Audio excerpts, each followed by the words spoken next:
माध्यमातून पुणे पालिका दीनानाथ रुग्णालयाला थकीत करासाठी नोटीस देणार आहे। दीनानाथ मंगेशकर रुग्णालयाकडे 27 कोटींचा मिळकत कर थकीत आहे, तर दीनानाथ रुग्णालयामध्ये अंगावरील कपडे आणि सोने पाहून प्रवेश दिला जात असल्याचा आरोप धंगेकर यांनी केलाय। दरम्यान ईश्वरी भिसे मृत्यू प्रकरणामध्ये पुणे पोलिसांची चौकशी पूर्ण झाली आहे। दीनानाथ मंगेशकर रुग्णालयाचा 27 कोटींचा कर थकीत, पुणे महापालिका नोटीस बजावणार। पुणे महापालिका दीनानाथ मंगेशकर रुग्णालयाला थकीत मिळकत करासाठी नोटीस देणार आहे। दीनानाथ मंगेशकर रुग्णालयाकडे 27 कोटी रुपयांचा मिळकत कर थकीत असल्याचं कळतंय। काल सुप्रिया सुळे यांनी पुणे महापालिका आयुक्तांची भेट घेऊन मिळकत कराची वसुली करा अशी मागणी केली होती। 48 तासात निर्णय घेतला नाही तर महापालिकेमध्ये आंदोलन करण्याचा इशाराही सुप्रिया सुळे यांनी दिला। मात्र रुग्णालयाचा कोणताही टॅक्स थकला नाही असा दावा मंगेशकर रुग्णालयाचे संचालक डॉक्टर केळकर यांनी केला।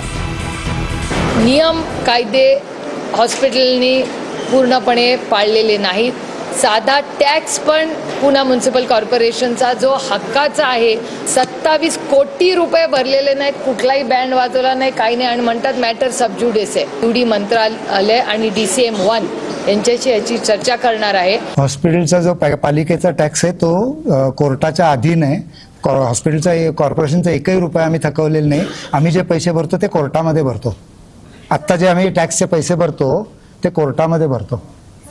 त्याच्यात आमचा एकही रुपयाचा टॅक्स थकलेला नाही आणि थकूच शकत नाही, तर बंद करतील।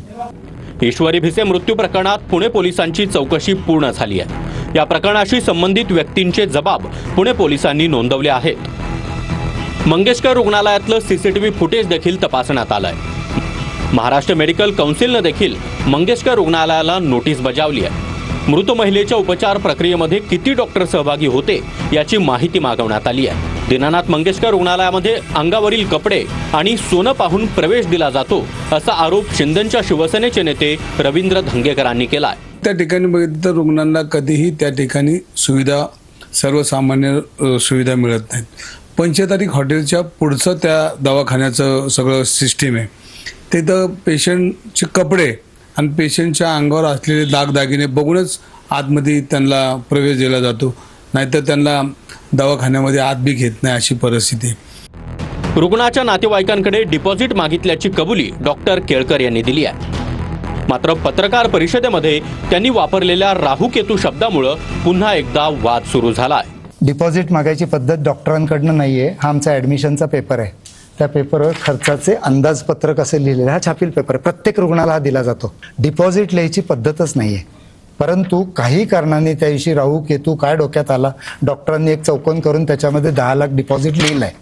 ही गोष्ट खरी आहे। राहू केतू हे देशभरात सर्वत्र घुसले आहेत। जिथे जिथे भाजपच्या विचारांचे लोक आहेत, हे जे म्हणतात राहू केतू वगैरे, हे सगळे मोदी शहा आणि भाजपचे अंधभक्त आहेत। आणि अंधभक्त हा धर्मांध असतो, त्याला सामान्यांचा विचारच करता येत नाही। त्यांच्या डोक्याला एक मेंदूला एक बधिरता आणलेली आहे या राजकारणामुळे, आणि त्यातून त्यांना राहू केतू दिसतात।